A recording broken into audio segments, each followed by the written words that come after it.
the Danish, we continue to punish trash talkers in the Irish style.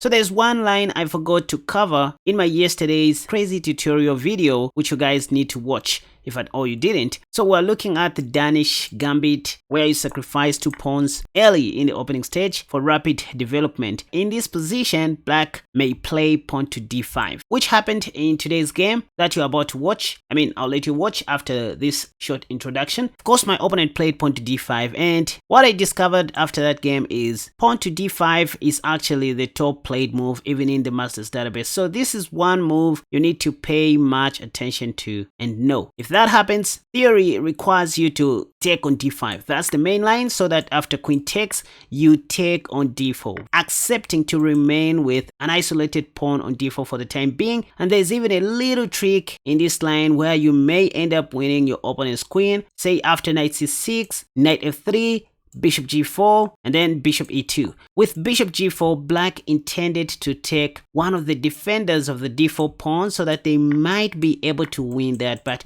it doesn't work in this particular position, because if queen takes happens, guess what? We can simply take the knight first with check and then end up winning a free queen. So this is how most amateurs lose, especially those who don't have patience. Black still needs to be very careful in this line not to capture on d4. So it turns out the d4 pawn is just a poisoned pawn. Maybe the best they can do in this position is to play queen c4, right? Something like queen c4 or bishop b4 check. Queen c4 is the top played move, after which you can play bishop e3, holding on to the d4 pawn for good. Bishop b4 check, knight c3. Knight d2 will obstruct the vision of the queen, so black will be happy to take. If bishop takes, you just take back, and if queen takes, you just go bishop d2. Now this time black can take on d4, and that's when you can just castle short. Or start with bishop takes c6, mess up their pawn structure as well, and then put your king to safety. Looks like black can play rook d8, but you have check and unpin your bishop. So this will just be an open game, which is oversimplified. In this case, position is very much equal because this here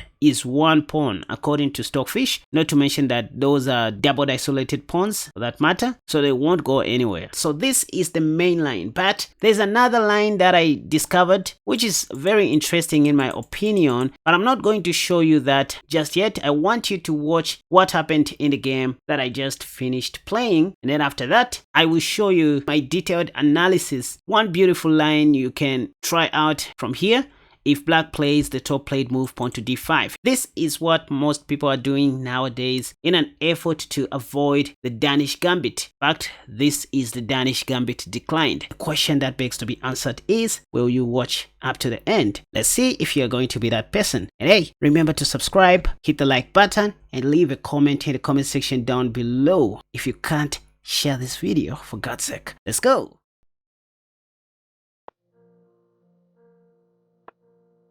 Are we going to see the Danish Gambit accepted after pawn to c3? Oh, this is so challenging. What can I do? Maybe just play. Okay, the main line is e takes d5, but I need to try something interesting here. Bishop d3.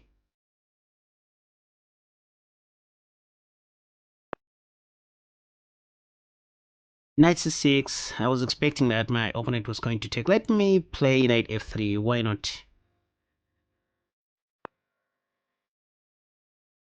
This is tricky. There's a trap in this line which I remember covering some time back. After pawn takes, black doesn't need to take the d4 pawn, although it appears to be free. It's not, due to queen a4 check. Black should not take my d4 pawn. That's the theory here. Queen a4 will also be attacking the last squad bishop indirectly. It's my opponent has run out of ideas. Bishop b4 check. Maybe I missed that move. Let me just go knight c3. Why not? Still I have queen f4 check, I guess.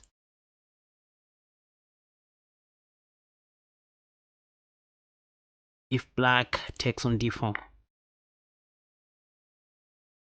Okay, d takes e4, bishop takes.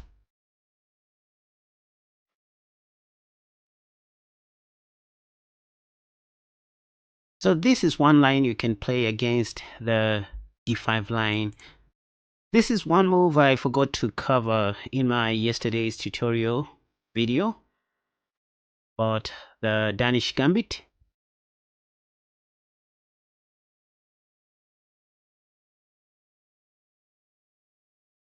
So this is just one of those openings you want to play if you're bored, or if you just want to spice up things.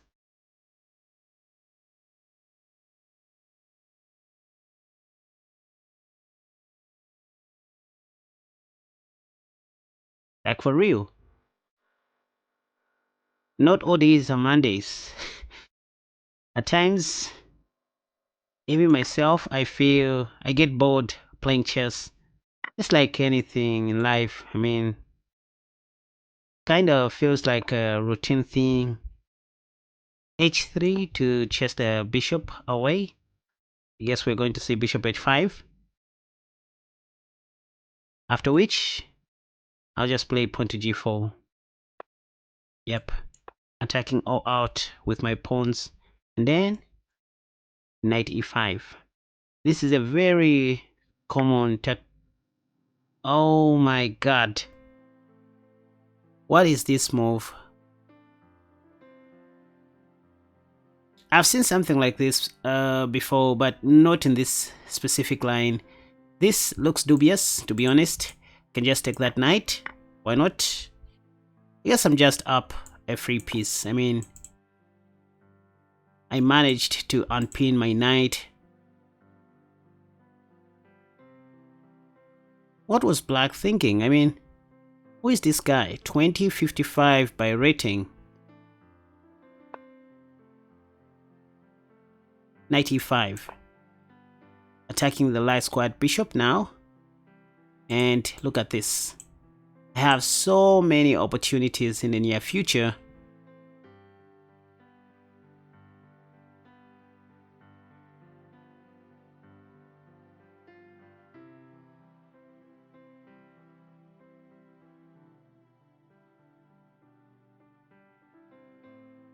In this position, I'm just up a piece. I'm simply up a piece. Nothing black can do. There's absolutely nothing they can do to my soul. In fact, queen g3 and everything is back to normal. I don't get the logic of, taking on g4. I'm sure black is regretting to play like that, and they are asking themselves why they played that move. That's just my thought process. The guy is simplifying the game for me. Oversimplification.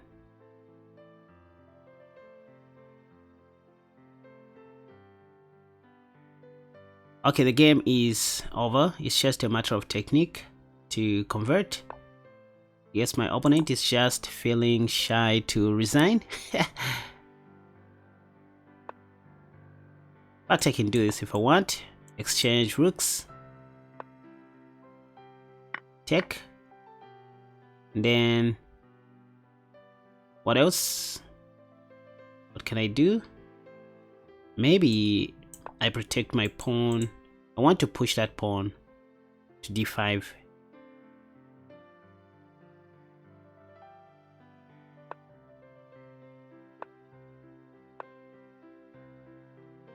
Oh, I wish I could take, but anyway, this is just a passed pawn. Can I put my bishop here? Or let me do this.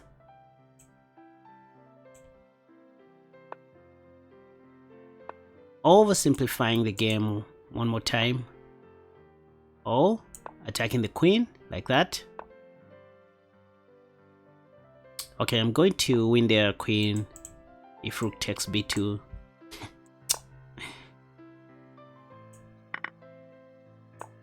Then promote into a donkey if I want. Okay, one little trick. Nice one. My opponent just resigned.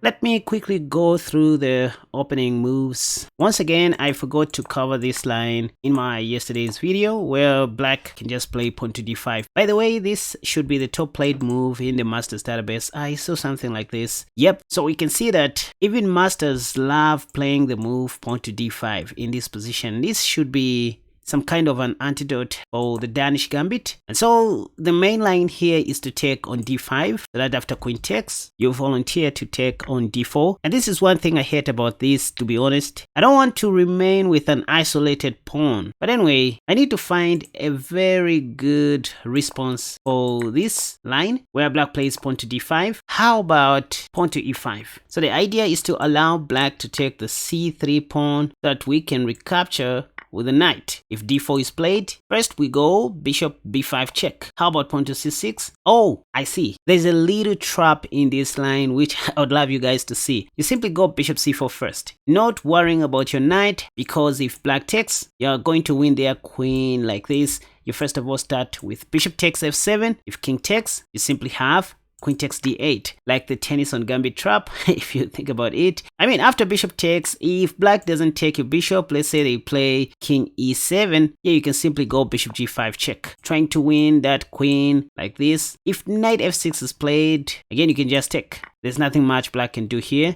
They are still going to lose the queen. If pawn takes, you just go ahead and take. I mean, there's nothing black can do. You go queen takes. There's no check, by the way, so you won't lose the queen. King takes, queen takes. Now there's this and that. So this is just one little trap that I have discovered just now in real time when I'm analyzing this. But what happens after pawn to c6, bishop c4, and let's say black doesn't take, instead they play bishop e7. Well, now you can easily rescue your knight, putting it on e2, like knight c e2. There's even another sneaky move in this line where you just go queen f3, giving up that knight, because if that happens, you have queen takes f7 check, and you're going to win some material. God, this is a very tricky way of playing chess if you think about it. Queen takes g7. Now the rook is under attack and black can't develop their knight peacefully. Maybe pawn to b5 helps, but we can just go bishop b3. If a5, we go queen takes, because a4 can be met with bishop takes g8. Bingo!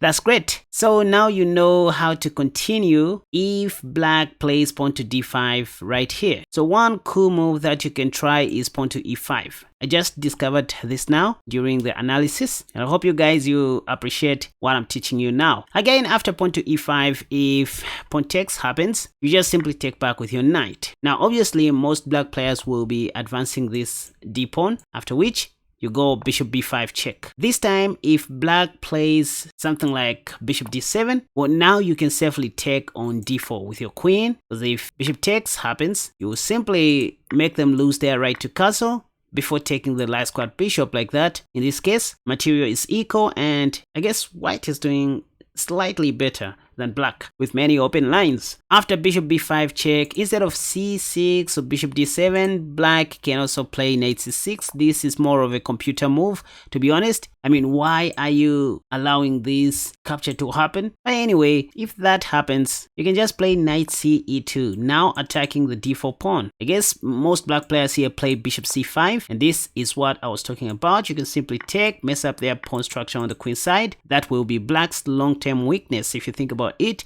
And then go knight f3, simple chess. If bishop g4 is played, they want to mess up your pawn structure on the king side, so you play knight g3 in this position. I guess knight g3 is a great move. Even knight e takes d4. What if bishop takes happens? Well, you simply take back with your queen. And now see what I was talking about with these pawns. If black takes, they are going to remain with this liability. And that's why I said knight c6 is more of a computer move. I mean, even if they start with bishop takes f3, first we have queen takes, and after rook takes, we simply go gf. Our doubled pawns along the F file are more powerful than black's doubled pawns along the C file. Let me explain. First, the f pawn is well defended by our king, and it's going to be easier for us to connect our central pawns, or the f pawn supporting the central pawn on e5, while black's pawns along the c file are very much isolated. This is more like a pawn island. It's not good. Try this e5 line, especially in blitz and rapid chess. It can work wonders. I mean, if black doesn't take on c3 and let's say they play knight c6, you can just take back on d4.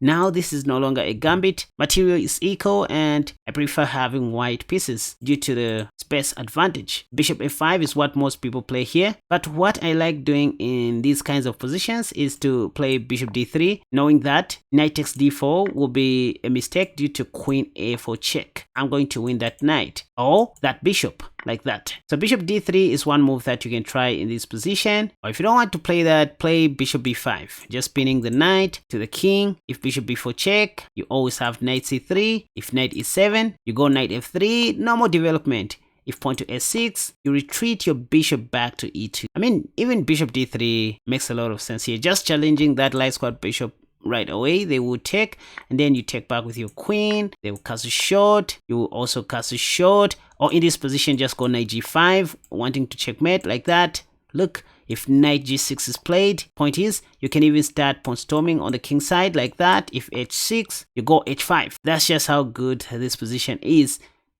It turns out that the line I played in the actual game was kind of dubious, if I'm not mistaken. I played bishop d3 in this position. I should have played pawn to e5. Just that I have discovered this after playing that game. So pawn to e5 is one move you want to play, but you also have an option to play the main line, which is e takes d5. But the game will be very much uninteresting, and you're going to deal with this isolated pawn on d4, which is why I feel like pawn to e5 is more trickier and easy to understand. Right, so that's just to complete the Danish Gambit. Once again, never underestimate the power of the Danish. Now you know. Now, go and check out 3 of my new courses on my website KaspaChess.com that I highly recommend you get right now. The newly updated Semi-Slav defense against d4, the knight c6 Nimzowitsch defense, and the mighty e5 Paris defense, which is my best selling course till this date. Chess is a school on its own, and you will just need to show some efforts to unlock some secrets that content creators don't show on YouTube. And that's how you support this channel, by the way.